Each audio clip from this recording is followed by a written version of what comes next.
Hello, and welcome back to another episode of International Immersion, a podcast that seeks to capture the combined experiences of people, places, culture, traveling, current events, living abroad, and much, much more. For today's episode, we have two individuals who I have talked with in the past who actually have known each other and have developed quite the friendship over the years. So we wanted to talk with them today about how these two people from two different countries met, developed a friendship, and demonstrate how people from different cultures and backgrounds can develop relationships and see where they can go. So, Chloe, Vu, it's great to have you both on today. Hope you guys are both doing well. Hi, Sean. Yes, very good to be back with you. Glad to have you back. So to begin with, guys, you've been on here before, but perhaps you can give us a little bit of a background for each of you again before we kind of head into the core of the topics for this discussion. Chloe, why don't you go ahead? You're like in the morning side. All right. Early bird. It's 6 a.m. here in Belgium. So indeed, so I'm based in Belgium. My name is Clotilde, but call me Chlo. It's easier. And I'm indeed from Belgium. I currently work in sustainable development for a big Belgian company. And actually, in terms of my background, so I studied business, and from that time, I started to travel actually a lot in Asia, especially. So I'm a big fan of Asia. It's quite broad, but I lived in China, and then I lived also in Vietnam. That's how I met Vo. We'll come back to that. And different places around Southeast Asia. So that's where my passion lies. And I always like to say I'm multifaceted because there is job, of course, there is my passion for traveling. I also started to craft my own leather bags. Now I'm learning about yoga as well. So I have quite a few passions we could talk about today, but that's not the point. So in a nutshell. I don't know. What about you, Vo? Yeah, okay. Hi, everyone. My name is Vu. So I'm originally from Vietnam, Ho Chi Minh City, Vietnam, to be specific. But I left for the US in 2015 and had been studying and then working and settled down here. So right now I'm living in St. Louis, Missouri with my husband. I originally from Vietnam, like I have already shared. So that's why like our friendship between me and Chloe started in Vietnam when Chloe was having an internship in Vietnam back in sometime started. I don't remember if you started in 2008, Chloe, but 2011. Yeah, but we met around that time when Chloe first came into Vietnam, and we've been keeping our friendship until here. So right now I'm living in St. Louis, and I'm working as a business analyst and also a business instructor for the MBA program that I graduated from, which is from the same university that Sean is working. So we are all tangled to each other somehow. Very nice. And that's really neat to see that you guys have met a decade ago and you're still friends and still carrying on. That's great, because I find in this day and age, a lot of friendships seem to be harder and harder to maintain, from my own experience and people that I know. So that's great. And the fact that you guys, met in Vietnam, and now you're in the US, Vu, and Chloe, you're back in Belgium, but you guys still keep a correspondence and, do those things. That's great. So, I think that there's so much to gain from relationships like what you both, or demonstrate. And also just, it's a byproduct of you both traveling, which, that's the way to get out there, and that's how you meet people. So going into the discussion phase tonight, first and foremost, you kind of alluded to this, but how did you both meet? Because Chloe, you said that you went to Vietnam for an internship. So, and then Vu, you worked, you're from Vietnam, so you were of course in Vietnam at the time. So can you guys explain like how you first got to know about each other, and how did the relationship develop? Mm-hmm. Yeah, sure. So indeed, we met in Vietnam in 2011. I was in my second year master's studies in business. And as part of my studies, I had to go for a 6-month internship. And I decided to go to Asia because that's where my heart lies. And I really wanted to discover a new country. So I don't know why, but I had Vietnam in mind. No explanation. I had a good feeling about Vietnam. And I wanted to work also in non-profits. I wanted to see a little bit the non-business side and do something with a purpose. So I found an NGO there called Helping Hand Saigon, where Vo actually was a volunteer. So when I traveled to Vietnam, you know, I arrived there on a Friday night, I think, and then Saturday night I was already on the field with a lot of volunteers. And actually, I think the first event I went to was an event to raise awareness about environment and garbage and try to avoid garbage in the street. So we went to some area like one of the districts in Ho Chi Minh City. And we were there with all volunteers to pick up garbage on the floor because it was really dirty and there were houses around. So we wanted to raise awareness about keeping the area clean for hygiene and then also for the environment. So I ended up there. There were a lot of Vietnamese volunteers. I think I was probably the only foreigner there. And I think that's the day I met Vo because she was among the volunteers. So it was the start of a long friendship because we shared, I think, from the very start, this kind of moments, you know, where you go somewhere, you do something, you act, and you try to do good as much as you can. And then through the time, we went to, of course, we attended different events. We volunteered quite a lot of days together. So that's how we started our friendship. Very nice, very nice. Yeah, I kind of like admire Chloe. Like, how did you remember the detail of that day? I totally forgot. You know, it was my first day in Vietnam, and bam, I was directly on the field. You know, like in kind of so small slums area, and it was like directly into the, you know. Well, in your defense, I fondly remember every first day of all the countries I've been in because it was just all new. It's just like, you know, sensory overload. So yeah, it's just like everything's new. You're just processing everything. You're like, wow, I'm in a new place. What is all this stuff? Yeah, exactly. Yeah. So honestly, that's amazing because I could not tell in which event we first met. I could not. But what I remember really fondly was like the image of in Helping Hand Saigon, the nonprofit organization that we both volunteer for. Besides all the social activities and nonprofit to help with the homeless and children people, we also have an English club. So when Joel first came, the president of our organization, which is also our mutual friend, I'm pretty sure that she tried to recruit Chloe to join the English club. Yes. Because Chloe can help the rest of the Vietnamese youth to learn and improve English, because basically Chloe speak English on a more frequent basis in Belgium more than us. So she's considered become a mentor, a tutor at the English club. So my memory was more, the first time was there was one of the night at the English club that like I really had a chance to sit down and Chloe would show me some kind of like basic knowledge in how to start speaking English the right way in pronunciation and then putting a conversation together. So like that is the stronger memory in my head about like how we first met. But because we have quite a lot of events together after that as well, so it's kind of hard to say which one came first. But yeah. Yeah, it's interesting that at that time I was teaching you English somehow, me French speaking, you know, and then now you have such a better accent. Well, I don't think that like it's better accent, but I can definitely consider like my pronunciation improve a lot.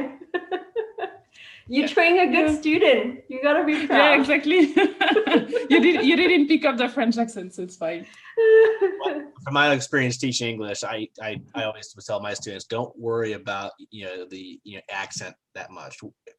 Focus on pronunciation. Then later the accent will come once you build up more familiarity. So of course, whoever teaches you will have an influencing factor. So that's cool. Yeah, and I think at that point, what I noticed in Vietnam, I went to quite a few of these English clubs, and I was trying to make students a little bit comfortable just to dare talking, because I think that was the main probably pain point is that they didn't dare to even try and to express and to talk. And I think, Vo, correct me if I'm wrong, that you learn at school mainly to write and read, but speaking is more difficult. So the point was to make them speak, right? Whatever the accent you use, at least that they are forced to if they want to communicate with you, because I didn't master Vietnamese at all, except 2 words. So that seems that to was be a the very point. standard case. Like I know in China, in a lot of places I've been, where people's reading and writing, and not so much writing, but reading, they can do pretty well. It's just speaking and listening, because they don't have they don't have the opportunity to do it, or they can't find a time or people to do it with. I can definitely like prove to that, because like Chloe shared, in Vietnam, kids started to learn English since they got into secondary school, which is about 11 years old. But for the whole time we were in secondary and high school, we were mainly learning how to write and read. But we like really rarely had chances to practice listening and talking directly with either each other or people from outside Vietnam who speak English. So not until I became a college student that I really, really go out of my way to find ways to learn and practice speaking. That's why I joined the English club, and that's why we kind of became friends. I think one of the reasons that we became good friends was because when Joe and when Chloe and I met each other, I was in the mode of I really like to have a foreign friend who can tutor and talk with me in English often, so I can get a chance to practice more of the language. And I think, from in my own opinion, back at that time, because Chloe is new to the country, so she's also probably would be happy to have somebody who show her around and being kind of like buddy in a new country. Got to spend time and learn about the culture. So I would, if I had to say, I think it was at the time, both of us having some specific, it's not like need, but we have some specific want and kind of mutual curiosity. Right. Yeah. So that's how when we both met each other, we just realized oh my God, this person was perfect for what I really like to have right now. Yeah, and for me it was great, because indeed I was new there, and then I really wanted to have this immersion, right? To have this local immersion, and then and it happened thanks to all these events where I usually was one of the only foreigners, or if not the only one. So it was great to make really Vietnamese friends and discover the culture through that lens. So and I was really impressed, because indeed in the English club I could see really the thirst of all these young people, to learn English and to go beyond, to learn. And I was very impressed also by Vo, because she has always been super smart and super and with clear goals. And so I've been very impressed by the dynamism and the willingness to learn from all these young Vietnamese people. No, that's great to hear, from both of you, and that actually leads into the next point of discussion is, how your friendship developed, which you've already kind of got demonstrated. The going to events together, sensing a mutual curiosity and desire to learn from each other, and I've had my best friend in China. That's how we met. We both thought hey, you want to do this? I want to do this. Okay, we can work together, and then it just spiraled from there, and we're still friends to this day. So, and I imagine the more you interacted, the more you kind of got to know about each other's personality. And, I imagine, and so did you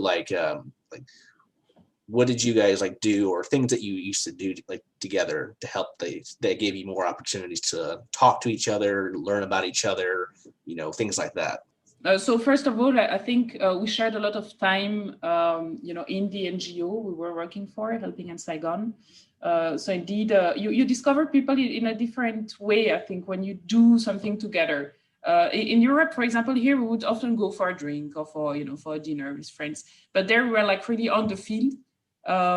We had a common goal, right? Sometimes it was sharing a meal with old people. Sometimes it was organizing an event to train young people to be active on the labor market. So we had a common goal, and then we could see each other also on the field, you know, how you interact with people, how you want to do good, etc. So it was a different dynamics. So through the time, we got to know each other that way. And then also we shared a lot of fun time also with the Helping Hand Saigon, where we had dinners together, we're cooking together, or we were going around the city eating snails, which is something that Vietnamese people really like. For me, it was a bit more difficult, but so we had a lot of time to talk and to exchange, to share about Vietnamese culture, about my culture. So I think that's how little by little we developed a friendship. And then we had also some, we traveled also a bit together. We went to Cambodia to see the temples in Angkor Wat. So that's we had also some more time to live and travel together. I don't know, Vo, if you want to add something.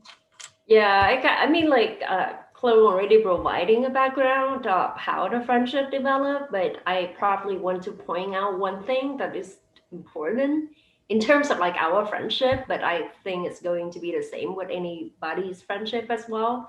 So we kind of like met and blend in a group setting, because most of the time in Saigon, when we do projects together, we were in a group that was our common group of friends. And we have other friends with Chloe is also close to them on a different basis, and I am also close to them on a different basis.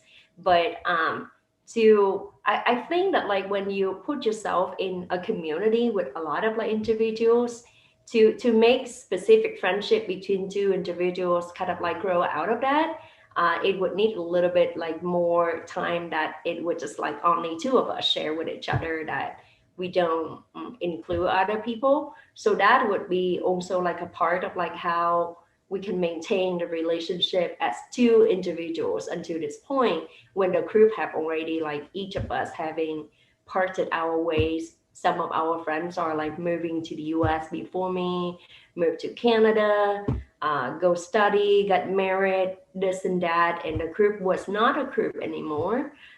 So when a group is not anymore, the connection between two individuals like me and Chloe was like on our two sides basis, and that came from like the experience that we had together. Like Chloe mentioned that we went to Cambodia together, and we also like did some kind of like short trips out of Saigon and Ho Chi Minh City together. And so like sometimes when Chloe was having a project with another school or something out of Saigon, I'm going to see her. And then it's also interesting that there was one time I remember that I'm gonna bring Chloe home on my scooter, and then like she got to visit my home and meet my mom, and my mom still asks about her until now after years. She was super nice, super welcoming. So I think it was like, besides the group setting, if we have the kind of experience was like specifically two of us, it add more into the development and how we can stay connected until now, because we know each other a little bit more on a personal basis rather than in a group. Yeah. I see. So you could say it was a combination of all these different factors that kind of just, help you build up the relationship. Because you bring up a good point. Whenever you have a larger group of people together, naturally people are going to gravitate towards certain people versus others. So you'll see kind of like cliques or groups within the group form, you could say. And then, like you said, also when the group separates, you can see how strong those relationships are by whether they stay in contact for a short term or longer term, because there's always going to be, I think, a reduction over time depending on the type of relationship you have and how strong it is. So that's more credit to you two, because you've kept that together, because I'm sure that across the whole group that's not the case. Well, actually, I'm very lucky, because I still have contact with a few people in the group. So I was close to let's say 3-4 people there, and we kept the relationship. We kept to feed the relationship. I think with Vo was a little bit different. We connected a lot in terms of life questions. Say questions about life, about Of course, Professional with the others as development. well. Yeah, personal development. We were talking a lot about that and how to develop, and also Vo wanted to go abroad at some point, so we talked a lot about that, and I think we connected quite deeply in terms of values as well. So of course the each friendship is different, and I think we with Vo went really deep into some topics and conversations. But I still have some friends in Vietnam. I went back 2 or 3 times for weddings and to see the kids of some of my friends. So it was always a great time. But unfortunately, most of the time Vo was not there anymore because he was in the States. But it's great that we could keep the friendship over time, and that was such. I didn't stay for long in Vietnam, maybe like 6 months, but really created these strong friendships. So it was a very, let's say, rewarding and very, it was a special time in my life, I must say. Let me tell you that Chloe is really popular. Went back, yeah. The fact that you went back to see friends for weddings, so that speaks volumes right there. Mm-hmm. I remember in the last podcast we did, you talked about the wedding with the pig. Oh yeah, that was amazing. Yeah, and I like how you had to share the pig, but you can't cut it in half because you have to cut it down long ways because you can't give one side of the family or one family the rear end of the pig. Yeah, exactly. You cannot give the rear end because it would be a bad sign. So you have to cut it along the. That was very funny. So I had this kind of local experience. I ended up in a. How do you call them? I don't remember the name of the traditional dress. Áo dài. Oh yeah. Yeah. Super nice, but way too tight for me, with my European size. So it's like, I listened to that podcast, and it's so funny that I had to go back and ask the group, like, which wedding is that? It was so funny that we did quite a good number of weddings together that, like, we don't remember the details, but there was that very, like, standout experience. This one was Agnette's wedding. Yeah. Figure out. But Sean, you also mentioned the notable stories of things that you did. It's kind of like creating some connection. So like Chloe mentioned that we connect a little bit more on the values, but first it's had to go from like directly from the experience layer, right? So we talk with each other about life, and it's to have those kind of conversation, we also like need the opportunity to. So I think one thing that like adding into our friendship was like when I was in Vietnam, I guess I am still right now.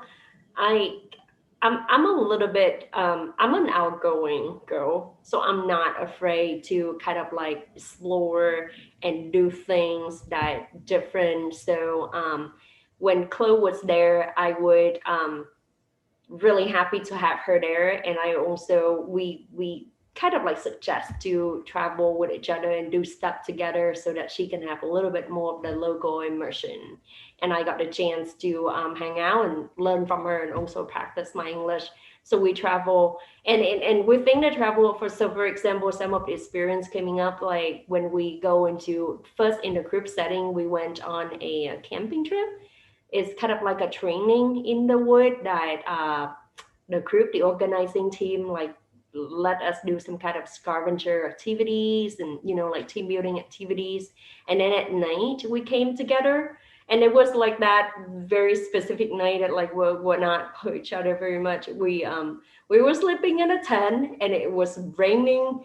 Jesus, it's raining really hard. So we run out of space because everywhere was wet. We cannot sleep. Oh no. Yeah. And so I couldn't sleep, and Chloe couldn't sleep. And somehow both of us were just like, you know what, we're not sleeping. We're going to just go sit at the fire and chit chat. And so we would just came there and we sit close to the fire, and we would just talk about like stuff. And we talked for like a couple of hours over the night. And then when we're waiting for like the tent to dry down so that we could go back and sleep. Chloe, do you remember that? But that was like stick in my head because I'm like, I really love this. I really liked the chance to like connect with my friend because we have some time to confide in each other and just chit chat about life. You know, It's important. That's I think that's a great example of how like interesting situations or extenuating circumstances or even like, you know, difficult times that brings people together and it gives time for people to connect. So that's a classic example there. So, you know, yeah. Yeah, it's funny because I realized that we remember sometimes other stories, right? We don't remember exactly the same stories, but I remember that weekend that we talked a lot on that weekend. It was a pretty tough weekend for me. I was at the time I was a little bit homesick for that weekend, so I remember I was like, okay, let's go. And but it was again very nice because we had indeed these team buildings and it was an opportunity to get to know people a bit more deeply in quite tough conditions, I must say. I don't mind sleeping in a tent, but indeed I'm the kind of person who cannot sleep anywhere, like if I'm not in my bed. So you know, so yeah, it was a funny memories. But yeah, no, but and then we kind of like travel, and then some other experiences really nice. So like when we go to Cambodia, and two of us are like two girls, and we also I think like we have a guy friend coming on the trip with us, but like just three of us, we would just like backpacking and walking around Angkor Wat, and then hanging out with each other a couple of days, talking about kind of like Cambodia culture and enjoy the food. Those are like really like the necessary experience to create a connection because you get to know more about each other through a trip. Yeah, I remember long conversations that we had a few times. You know, in Cambodia, we were at a small hostel. You know, we're students, very very poor, so we had this $3 bedroom. In Cambodia. That's a good deal. $3 for a bedroom. Wow. Yeah, I still talk about that. The $3 the name motto. It was fun, but we were better off outside. So I remember that we were sitting outside and talking a lot, rebuilding the world. And then, sorry, another time was also. I think it was after I left Vietnam. Vo went to Singapore. For a kind of training or work. She worked there for a while.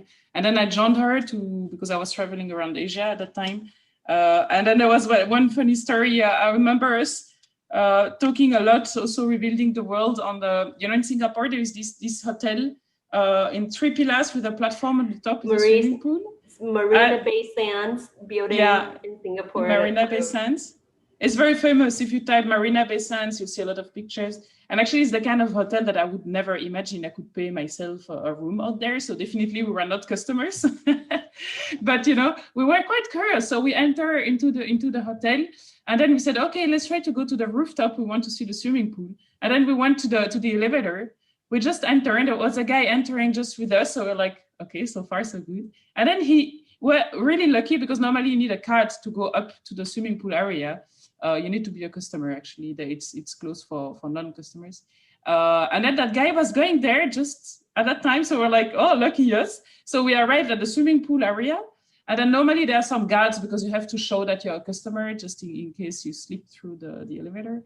And the guard was not there. So there was no guard just at that time. So we entered and we went to the swimming pool area. I was like, just enjoying it. We didn't have our swimming suits, unfortunately, but we're like, just having some good time there, and we felt like, you know, like the queens of the world, right? We were there on top of this platform, and then we stayed there for a little while. So funny. And I remember that we were sitting there on these lying chairs, and we were like talking for hours and hours. So it was also one of the nice memories I have of our friendship with Vo.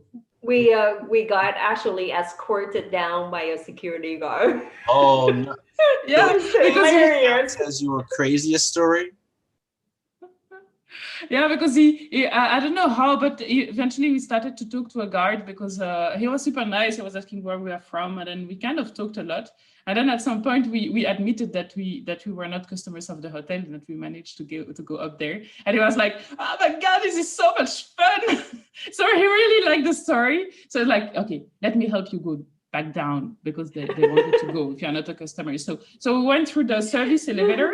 the one that is not accessible to the public.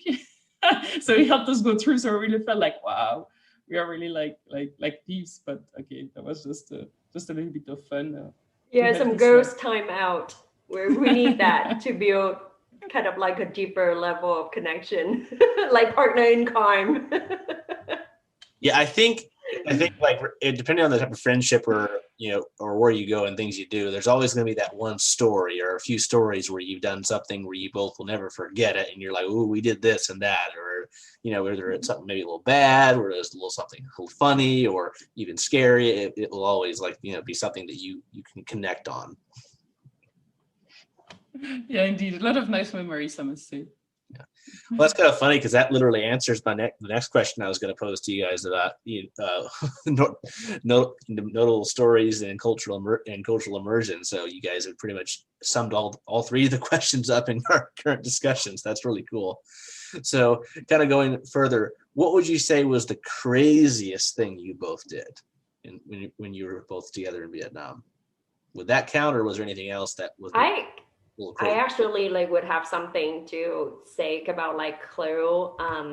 One of the things that she's really popular in our group, and we all love her because she's not afraid of trying anything new. So that is actually a very important characteristic that I think anybody who really want to get to be the real international immersion experience need to have that kind of no fear for trying new things. So Chloe, I don't remember how much you, I do not know when was your first ride on a motorbike scooter with somebody. Probably day one. Yeah, from day one to go to the event. Right. So Chloe is not afraid of trying new things. So if I have to, she may have something about me being crazy, but for me, my memory about her not being afraid of anything or being crazy in that term was she's not feared of any new experience.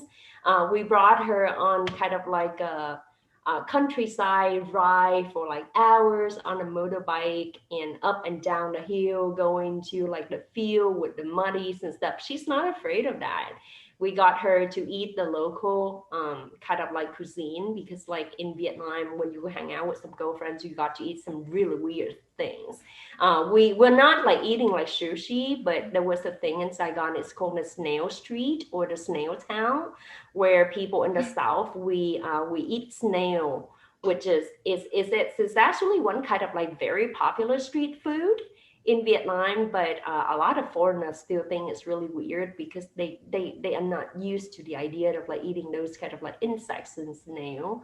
But for Chloe, we brought her in, she was just dead on. I'm not afraid of this. This thingy that looked a little bit slimish and then looks weird. I'm not afraid. I'm gonna try. She's very willing to try anything.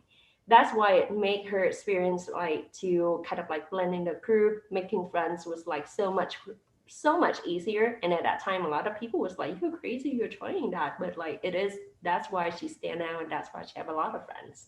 Vu, you bring up a great point there is, I think, people, like you said, if you're willing to try the food, do what the locals do, you're going to ingratiate them and make them want to help you and want to learn about you. And, same thing for me when I was living in China. It's oh, foreigners don't eat this food. Okay, I don't care. I'll try it. And then they're oh my God, he's eating this stuff. No foreigner likes this stuff. I'm it's food. I'll try it out. I don't care. So I completely can relate and understand it. That's a huge way to open so many doors, just because it's because if you go somewhere and you're I can't do this, you're not going to eat that, it's kind of off-putting, let's face it. Of course I draw the line if it's dangerous or something, but if it's not, I'm just okay, I'm here. When in Rome, do as the Romans do. When in China, do as the Chinese. When in Vietnam, do what the Vietnamese do. Yeah, exactly. And that's what makes the experience super nice, because I wanted to have this local experience. And it's true that I've noticed that some expats sometimes are a little bit, they go back to European food, or they go back to something familiar. And I had that need sometimes, but I was so excited, to discover new things. I love to eat, so I like to try new things. Even if it's weird, at least I try. It's not that I like it. For example, the snails, some were huge, very chewy and very difficult to eat. And the taste was okay, but the texture was really weird, but I was still trying because it was about sharing a good moment. And then at least you should try. And if you don't like it, just okay, don't go for it another time, but or skip that big snail and take other ones. I tried quite a few weird things, which I still remember very clearly today. Like I tried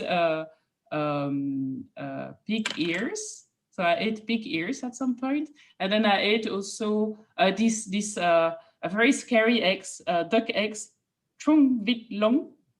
Yep. I think if I That's pronounce right. right. That's the baby duck egg. Yeah. Yeah, that was a scary experience. So it's actually a duck egg. Yeah, Chloe, it's like you go with your friend somewhere and you're like, what do you, oh, we're gonna order all this food, and you ask them, oh, we'll tell you later, and then afterward they tell you, and you're like, I ate what? Yeah, the baby duck egg that's kind of like fertilized. Baby duck egg in Vietnam is one very specific, kind of difficult food that foreigner refuse to eat. I actually like my husband and my brother-in-law. They try that in Vietnam. They're not a fan of it. So for Chloe, like my Chloe and many foreigners back then, the thing that like made them feel weird was like, instead of normal egg, when you open, you're gonna see the fertilized, like the real baby duck sometimes is in there. So you eat like the little bird inside, which is like, sounds to foreigner like a little bit like sometimes unethical, or it looks so strange that like they horrify at the idea of eating a baby bird inside. So it can look scary for many people. But for Chloe, she was just like, you want me to try this? Sure, I'll try that. I think for a lot of people, it's not even the flavor or that, it's the thought of it, and just thinking about it. It's the mental thought. It just is that's what will block them. Right. Yeah, I must say mentally it was a little bit tough. So I was eating it, not looking at it. I was trying to cover my eyes because it was like, it's still tough. But at least I wanted to try, because I know it's culturally it's something very that people really like in Vietnam, or at least it's known. So I wanted to try, but once was enough. Yeah. In kind of just in comparison, my Chinese friends one time took me to this street restaurant, and they ordered all this random meat and other stuff, and I'm like, what's this? Oh, well, no, we'll just try it. Just try it. I'm like, okay.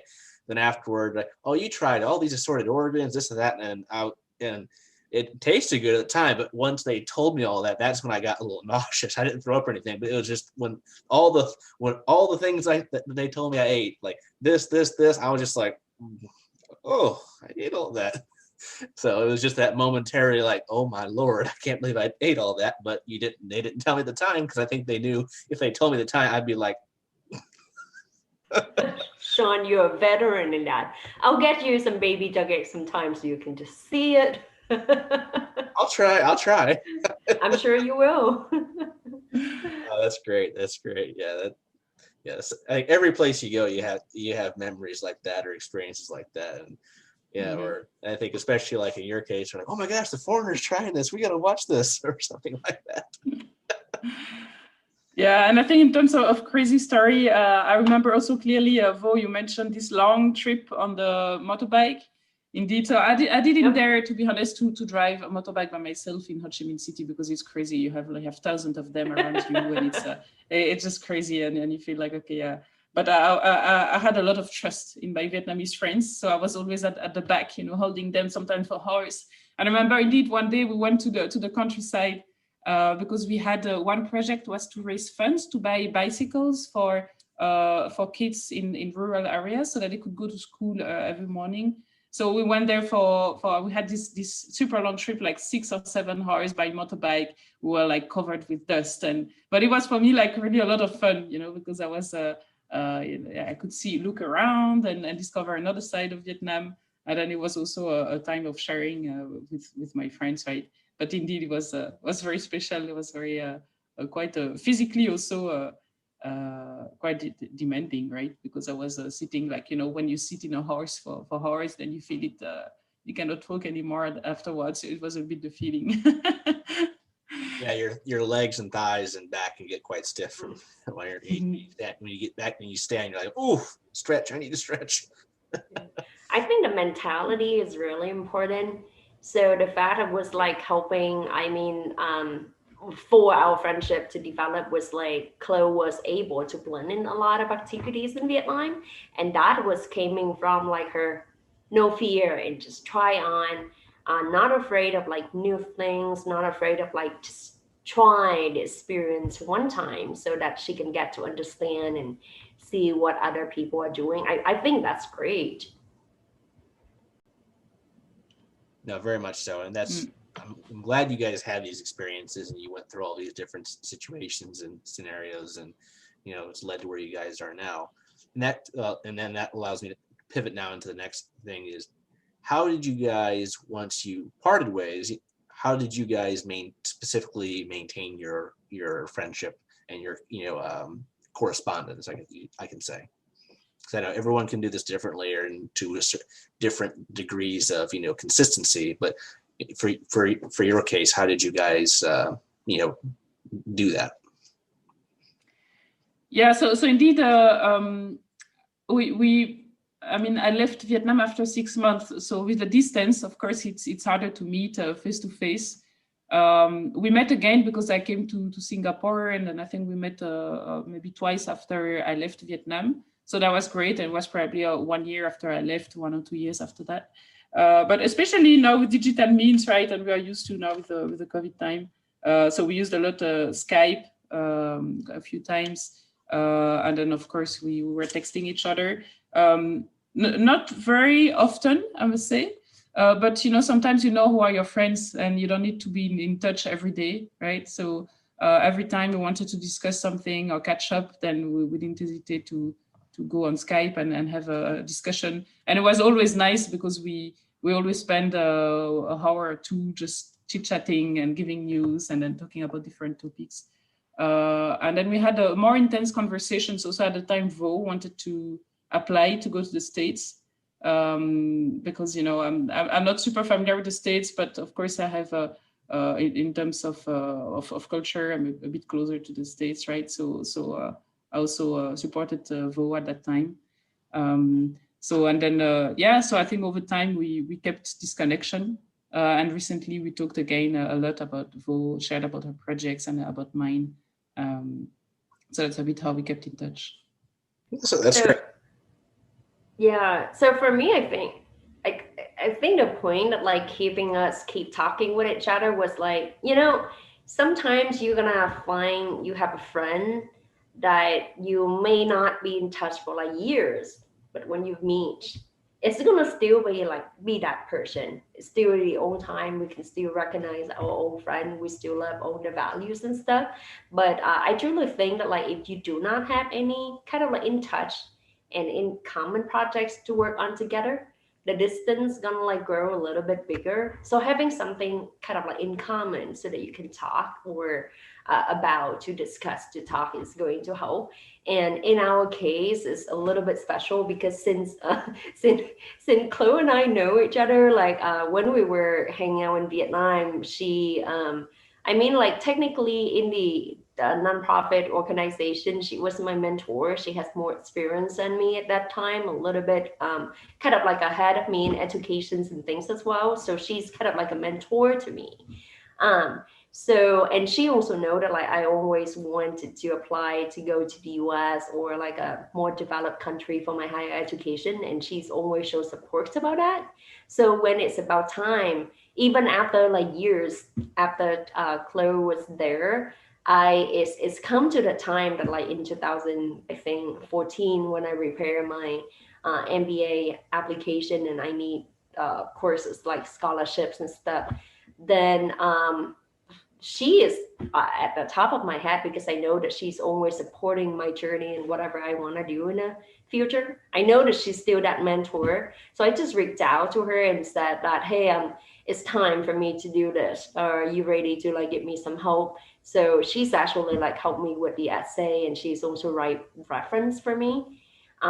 So she's one of the reference letter provided for me to get my kind of like full graduate assistantship to came to the US. And because she's the reason, one of the part of the reason that made my journey like came true. After I came to the US, I still feeling like well, I mean, like if I get any kind of like achievement, that was always, she always play a part in that, making me getting that achievement. So I would definitely like want to let her know. And once I keep in touch by doing that, we keep the talk going on. And that's how we were kind of like checking with each other on a personal basis. And when we were like talking every few months or like every year, just sending a Christmas card or email and say hi to each other, we got a conversation go on and on and on, and we did not lose touch of each other. I kind of like know that she's still all right and she's doing great in Hong Kong and Belgium, travel here and there, and she knows that like, oh, I'm doing okay in the US. Yeah, and it's funny because we had an interesting friendship, because you were mentioning this mentor, relationship that we had as well. Vo was always this kind of person when you feel that she's very strong-minded and very smart, and she just needed sometimes this little push or maybe advice also to connect with the more Western culture, right? But I knew, I knew she would be able to go abroad. She would manage it somehow because she was very strong-minded. That's what she wanted. And I had to do just maybe sometimes help on these little things, but she did all by herself. I mean, she was really. I was very impressed because especially in Europe, we have a lot of. I mean, it's easy for us to go abroad somehow because we have these programs with universities that help you go abroad. And then also in terms of purchasing power, for us going to Asia, for example, of course, you need to pay your flight tickets. But once you are there, it's much cheaper than Europe. So we have more these chances of exploring and going abroad. And I've been always very impressed by Vo and other friends in Vietnam who wanted to have this experience as well, and maybe it was more of a challenge because you had to go through more steps and make sure you secure also a scholarship to be able to make it. And I've been very impressed by the consistency and the energy she put into that, and also other friends. I've seen them really achieving super nice things, and I'm super proud of them because it's not easy, to be honest. And I think it has been a long journey, and she made it. She went to the States. Now she's married there. Now I still need to visit her, hopefully after this crazy COVID time. But I'm super proud, I must say. Well, Nicole, you could say, in a way, we all, in many cases, just need a bit of an enabler, just kind of a little extra push at times, But yeah, and you need to dare to ask it also, because sometimes, I'm a bit like this. I have the tendency to think I need to control everything myself, but I think you need to dare to ask for help when you see. Never be afraid to ask questions. I mean, that's how you learn. Mm-hmm. Yeah, exactly. I think that's kind of like a part for me as well. Like, so between within our friendship, Chloe would be the calm one that was like always there for you when things kind of upside down or when you need her. And I would be the one that was like, I'm always kind of like, oh, what do I need to do next? I need to do that. And I need to reach out and ask. And I'm not afraid to ask. So it's worked perfectly because I am the one, like, I'm not afraid to reach out to say hi to my friend. And as well as like when I need their help and I know that like they're there for me, I'm gonna ask. And she is the kind of like, when her friend needs her and she can do, she will be there 100%. So it works perfectly in our friendship that way, that we know who the other person are, and we're kind of like having on the same basis that we'll be there for each other. Oh, that's essential. You need to understand each other, and and as I say, life experiences, the ups, the downs, especially the downs in life. That's when you figure out really who your true friends are. So that's you could say, that's forged your relationship to be even stronger. That's awesome. That's awesome. Yeah, indeed. And it's interesting because we are from totally different backgrounds, right? Vo and me. except that we studied business probably, but you know, I'm from Belgium, she's from Vietnam, very far away. But still, I think what fed our relationship is also we have common values, and I think we are both curious. We both want to challenge ourselves and develop ourselves. We also care for others. So I think we have a lot of common values. And sometimes you have these people where you really connect with easily, even if they are very, very different. And nothing, I mean, I don't know how to say in English, but so so you can cut it there. No worries. Sorry. No worries. No worries. And that's cool. And that leads into the last point of discussion I have for this evening is that, you know, from your experiences, from what you've learned and what you've gained, you know, what insight can you give to people who are either interested or may have the opportunity to develop, you know, cross-cultural friendships, you know, around the world, like, you know, basically do the same thing you both have done. So, you know, for both of you, what would you say would be your, you know, tips, advice, etc. would be? Probably having a good number. Go ahead. So go ahead. Okay. So for me, I think that like I learned, I myself having to this point have some quite good number of cross-cultural friendship. That's why I married a guy from the US. But so I kind of like, I learned and I build my experience to a time.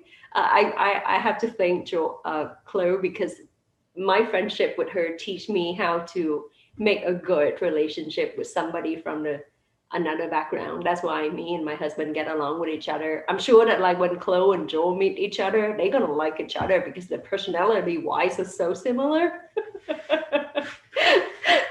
I'm looking forward to meet him. Yeah, I married my best friend, just like he's like Chloe. So like when I'm like, oh my God, his personality is so much like Chloe. So that's perfect. But she gave you a role. I know, she gave me the confidence because I know it was like, I love Chloe. I would be able to like be good friends with this guy for sure, no problem. but I think for me, the lesson was like, from my own perspective, I would say that be willing to reach out is really important. Because first you have to think about like the personality of your friend. For me, between me and Chloe, people would see that I am more outgoing, and Chloe would be the kind of like calm and a little bit more introvert. I'm kind of like 50-50, but I probably 51% is outgoing. People access me really easily. For Chloe, she would be like the mature, the calm one. And quiet. So when we were be friends with each other at first, I don't really know how to make the conversation going on, because she's not the kind of like talkative person. So I think when we first started knowing each other, it was from my kind of like my interest of learning and practicing. And it has been my personality to be like kind of a qualitative researcher. I like to ask questions to know more about a person and to start a conversation. That's how I make friends with people. So for Chloe, it's the same. We start talking. Of course, I first learned that when you talk with like a Westerner, you probably do not want to ask them privacy question at first. Nobody likes that. So I learned that when I learned English. So we would start from kind of like seeing if, are we sharing values by just asking like random things about it? Oh, why do you like Vietnam? Why do you like it? And then just ask general question that is like non-privacy, but creating a discussion so that we have things to talk about each other. So between me and Chloe, I'm going to define that we have something in common that we can talk, which is business, traveling, culture, language. So kind of like I did in those questions so that we have something to talk with each other and get to know a little bit more about each other and build a foundation of friendship first. And once we started to feel comfortable, on the basis of like, oh, we can sit down and talk so easily. We're gonna go out together, and that's where started we know each other more on a personal basis, because you always need a foundation first. You're not going to like approach somebody and just ask immediately like, you got a boyfriend and this and that, and start knowing about their perfect life. It's not going to happen. But it had to like happen somewhere from a foundation that you have something to talk with each other. And that's how I think between Chloe and I, we start knowing each other on like a personal development, professional development. We discuss things in our area first, and then once we know each other, we have more experience, we start like knowing more on a personal basis. That is like the thing that I think I learned from the friendship with Chloe and other foreign friends, and then later I applied for my life in the US. It gave me so smooth transition because of that. Yeah, but you make a great point. Like, first and foremost, find that point of find that point of mutual interest or interest, or whatever you're going to call it, and then once you have that, it gives you the option to explore and find out, how much more you may have in common. And as with anyone, it may be a lot more, maybe a little more, but it doesn't matter as long as you both have the desire and you're willing to keep pushing the envelope. There you go. Yeah, I fully agree with Vo, and I think we are all different. So as Vo said, maybe she's more outgoing, I'm more quiet at the start, at least. So I observe more. So I think one thing that works for me is kind of to observe and also be curious, to just go to people and also ask questions. But I like to observe first to see a little, especially if you are in a new culture, far away from home. Then to first see, okay, how do people interact with each other? How do they behave? And then also adapt a little bit to that in terms of how you talk to them. And I think that's why also I connect also with Asian culture, because maybe I'm more introvert, and I noticed that people are maybe shy at the beginning. So then I was coming, quite in a nice way, not with my big feet. I was trying to be quite discreet and ask questions just one to one or so. So this phase of observing and trying to adapt, I think for me was quite important. And then also indeed a curiosity, and also get rid of stereotypes. Just sometimes we have stereotypes and it impacts the way we interact. But just try to get rid of them, because everybody is very different. And I see among my Vietnamese friends, each of them is so different. And it was interesting because I thought a lot about these cultural differences and how to make friends with my Vietnamese friends, because there was another friend, a guy who also went from Vietnam to India, and he was staying there with a lot of foreigners, mainly Europeans actually. So, and I remember sometimes, very late at night, he was texting me like, "Chloe, what shall I do? How shall I interact?" Because actually, I'm not comfortable. I'm not used the way they interact, the way they drink together and go out very late in the evening. Though in Vietnam, you go sleep super early. He was a little bit, he didn't know how to adapt. And then I thought, okay, that's interesting also to give my perspective. And then I told him at that time, yes, just take it easy, just know your limits. If you don't want to drink like crazy, just don't do it. And you can just fairly tell them, okay, I don't drink, but also try to observe and see how far you want to try also this lifestyle, and you like it or you don't like it, but try to put yourself in their shoes and see, okay, what can you get out of it? But also knowing yourself, right? Somehow. So that was interesting to have this insights from someone from Vietnam living with expats or living with Europeans. Yeah, and you bring up a couple of good points there. One is like, whenever you go somewhere, any pre-assumptions or things you've heard about or generalizations, you just need to kind of you need to remove those. You just come into a place with a clean slate, and like you said, use your power of observation. Observe and process as much as you can, and at the same time, I think this is what a lot of people have difficulty doing, is stepping outside their comfort zone. Because it's not easy. I must say, in Vietnam, I think from day one, because I wanted to go there really, so that was one of my points. So I was super happy to be there.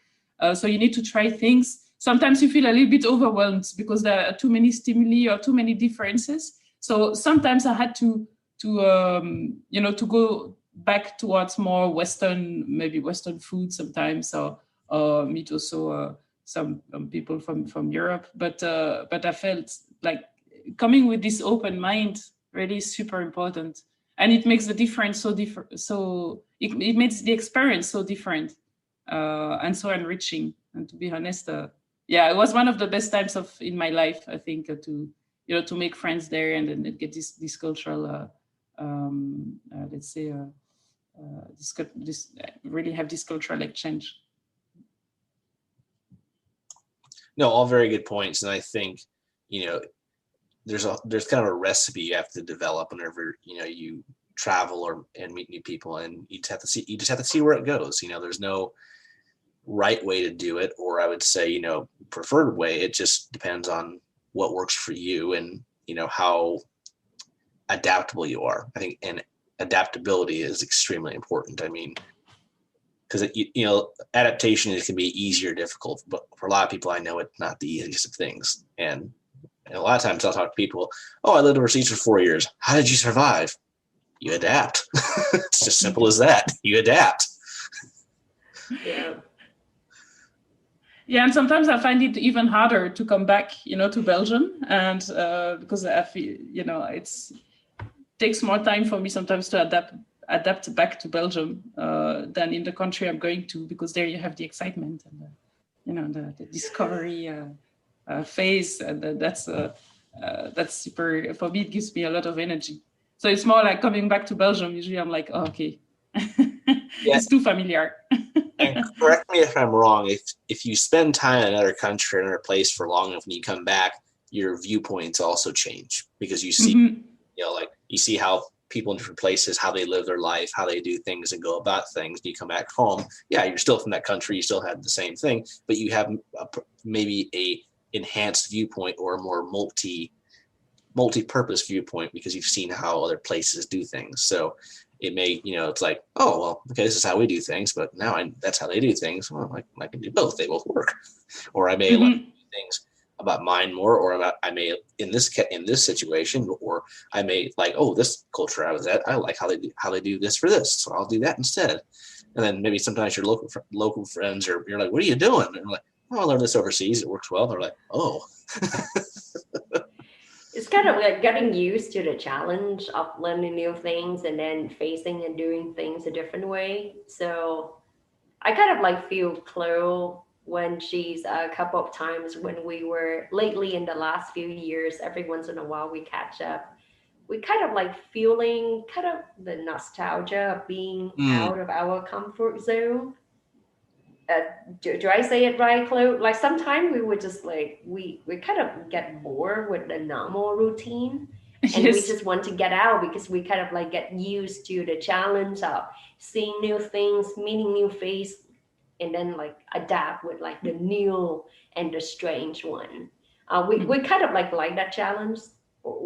Probably that's why 3 of us sitting here talking about this, because we do have the adrenaline running on when you like traveling and then meet and make new friends and learn new things.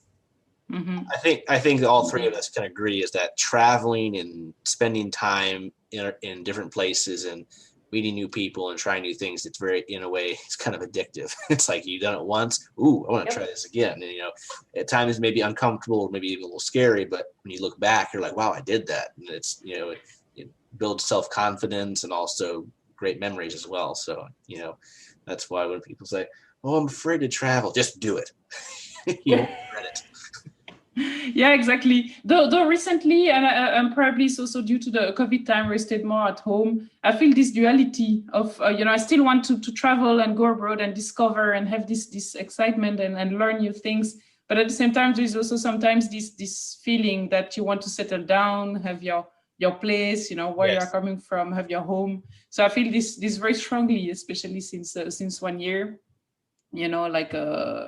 staying home. I don't know if you have also this feeling, and I think a lot of people who travel or who live abroad might have that questioning as well. Okay, it's about knowing your roots. Settling down is also important, and finding this balance. No, I think I would definitely agree. And especially, I think it depends on your age and what all you've done. So in our cases, all three of us have spent a good amount of time outside our home countries, or we've come back, or we've settled in somewhere else for a period of time, or, maybe even longer. But, in your late teens, early 20s, oh, it's just go, go, go. But then you get to your mid 20s, and then now, like, I'm in my late 20s now, and I know a lot of friends, oh, they're having kids now, or they're getting married now. And you're like, oh, that or that part of life too. So it's not like, this neither way is right or wrong. It's just more what works for you. But at the same time, I think the older you get, the more your peers are settling down, or not as, I shouldn't say not as adventurous as they used to be, but they're just becoming more set in their ways, or set in a routine. Yeah, exactly. I was talking about it with a Belgian friend yesterday, and we were trying to catch up with who has how many kids, right, among our friends. And then we realized that one of them has 6 kids. I'm like, oh, that's really settling down, right? 6 kids. Yeah, it's funny. I met some of my friends are like, yeah, I want to have a lot of kids. And I'm like, well, you may say that. Wait till you have the first one. Then I'm sure they'll know from there. But no, all good points. So very well said. And then I think, there's definitely a consensus. And I think if you would talk to an even wider range of people who've done similar things to what the three of us have done, I think you would have a lot of agreements, or, a general consensus. So kind of wrapping up, what would you say would be your final thoughts for, building cross-cultural or, global friendships in a way? I have a thing that I guess because like me and Chloe are similar in terms of like we make friends with people from different nationalities, but but for me, like I was working with people from different nationality, and now like married to somebody who's out of my culture and language as well. I was feeling like authenticity and honesty are like the very two important values that I can see that it's gonna build a trust foundation for friendship between people who are not from the same culture. Like when I sit down with my Vietnamese friend, the way that we talk is gonna be totally different. How we interact with each other and how we build our friendships are like totally different. So for example, like my Vietnamese girlfriend, when we sit down, all we talk about like family and friendship, because family and friendship and people around us are really, really important. But for people from the Western countries, so for example, like me and Chloe, when we sit down, it's not only about like the people around us, especially in Chloe and I's situation when we are far away from each other. Like now we don't have much kind of like the common circle network. It's hard to like just talk about like family and friends because we don't know each other that much. But I kind of figure out the same way with my husband. He's American. He's probably a guy, but we don't talk too much about like the people around us. The thing that like really connected us is the common interests. We'll talk about like common topics that we do, but the thing that I found is important was like the honesty that you can feel from that person, that they are willing to share the truth and what they really think, or what is really in the head and in the heart. And the authenticity, like not trying to pretend to be somebody else that like totally understand, because Chloe or my husband would not understand the kind of like normal habit and values that the Vietnamese use with each other, because we kind of like having different, the environment to compare that. But as long as we can feel that person was honest with us, sharing whatever is really like happening, what is really like in the head, and the authenticity that we feel the real person is it really helped keep the relationship going on, rather than trying to pretend to be somebody to totally understand each other's situation. I would not know how close professional life or like real life in Belgium is. Neither she would feel the same with the Vietnamese, but the authenticity, like, oh, this is how I do it my way here with the situation, like really keep us going on and have trust with each other. Yeah, I like what you said, Vo, about authenticity. And I think that that's a key point. I would say authenticity and open mind. Just to, yeah, because as a tip, when you want to meet or make friends from other countries, you just come there simply yourself, you know, try ask questions, be curious. Just don't get rid of stereotypes, as I already said. And I think today we see too much fear of people who are different, you know, whether it's in terms of skin color, whether it's in terms of background, of let's say gender, etc. So no, it's really like we are all, you know, we are all brothers and sisters, to be a little bit kitsch in this world, and just be curious and have an open mind and listen to the other and just share. And try to even look for people who are different, because I see that, for example, here with the COVID, I've been more in my circle and you know, with people who I really like, right, and love. But it's important to keep that open mind, to not get into a scheme or into a way of thinking that is too restrictive. So it's really be curious and make friends from different backgrounds, because that's how you learn. And that's how you keep an open mind in this world, I think. I'd add a little bit about the authenticity. It's important because, like, for me, I'm coming from an exhausted culture. That a lot of time when I have a relationship with somebody else, like Chloe or like my husband, before I felt comfortable with that person, I felt a little bit kind of like refuted to myself, because I was just feeling like my culture cuisine is so different. We have fish sauce, which is smelly. We eat food with the chopstick, which is we stick to foreigner. A lot of foreigners still have the thing that like we think like, why don't you use knife and fork like civilized people? Why do you use that funny stick? But if I am not an authentic person and I would just like refuse to show them to do those, or refuse to kind of like let them blend in the culture with me, they would never understand where I'm from. They would never understand why a part of me, my personality like this, because of my cuisine. Oh, I eat rice. I eat food with those. My personality like that. The authenticity, like I'm true to myself. I'm not afraid of like telling you that like, oh, I'm eating stinky sauce, or yeah, I'm using that funny, weird stick.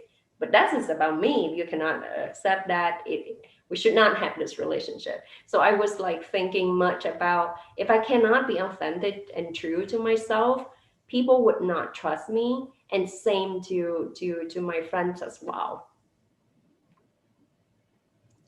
No, very well said. And I think that's the most important thing. And we need to be true to ourselves and authentic. And, you know, people may not like that, but that's okay. You know, I'm not going to change for anyone or anything. I'm going to be true to myself, and that I'm not, and by default, that will attract people who appreciate that. And likewise, I can appreciate that them, and the people who don't, I don't want to associate with, just because it's not healthy and that can be more toxic. And, you know, a lot of people, I think, yeah, we're all human. We all have the same thing. Just give each other a chance. You know, don't just let pre-assumptions and generalizations dictate how you think or perceive things. You know, if you really think something, try it for yourself. You know, experience it for yourself, because that's the only way you're really going to know what it's going to be like with anyone or any place. So, well, guys, it's been a great discussion this evening, and I think, you know, this could be a good, you know, one-on-one, you know, travel tips and friend making perspectives and tips or suggestions whenever you travel. So, but, you know, it's really been neat hearing the two of you and kind of recapping your friendship, how it began, how it developed, experiences, what you learned, what you appreciate and value within, you know, about each other, and now, as of now, you know, this is continuing on, and I'm sure you guys will continue to be friends for hopefully the rest of your lives, etc. So yeah, I plan to going to see Chloe in whenever she have the next big event, I want to go to Belgium so I can ski there. She's waiting for me to get married, so she has a good reason to, to come over. And we almost forgot the other practical element of making friends from different places is we can travel more. Exactly. Yes. That's the whole point. It's like you don't want to be selfish or be like, oh, I just make friends so I can travel. But it's a great byproduct. Okay, I have friends in X number of countries. I don't really have to get a travel package or a tour package or whatever. I can say, hey, how's it going? I want to come visit. So what works for you, and vice versa. If they want to come to your country, sure, what works, and then you can save you both time, money, and you get more of a immersive experience where it's not just the touristy route. You can be more authentic.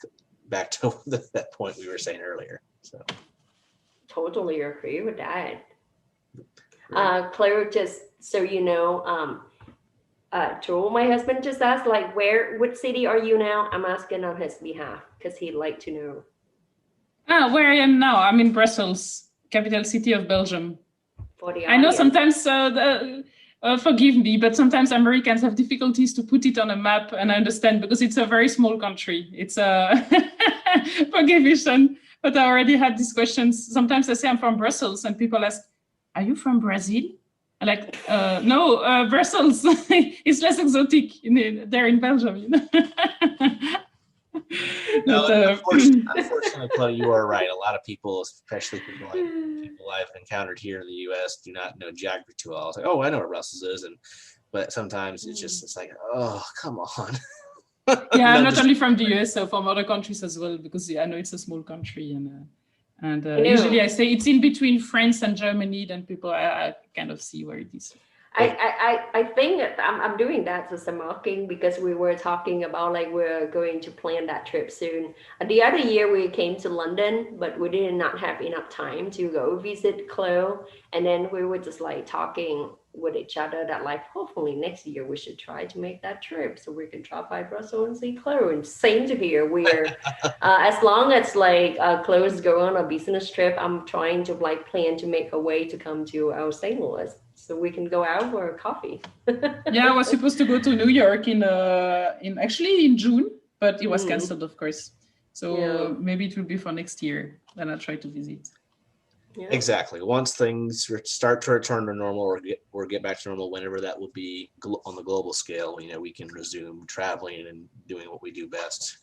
So, well, guys, again, it's been a pleasure to have you both on here. It's been really enjoyable listening to the both of you and recapping experiences and everything else you've done. So I just really appreciate the time, the insight, and the tips. I hope everyone that listens to this episode can gain a lot of expertise and insight into if they want to do this for themselves or if they're trying to expand their circle of friends to include people from outside of where they live or the country they live in. So with that, it'd be great to have you both back on to talk about other topics because I know you guys have done a lot more than just this.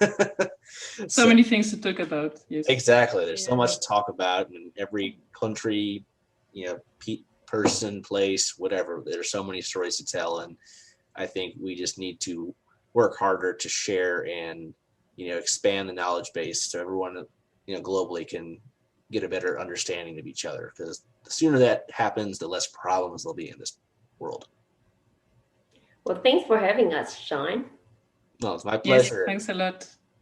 My pleasure again. So, like I said, looking forward to have you back on an episode soon. So this has been another episode of International Immersion. We always look forward to new ideas, new suggestions. So if you have any thoughts or ideas, shoot us an email at internationalimmersionpodcast@gmail.com. Check out our Facebook page of the same name, International Immersion, and the same with our Instagram page as well. With that, this has been another episode. Take care, stay safe, and let's hope we can get back out and travel and explore more.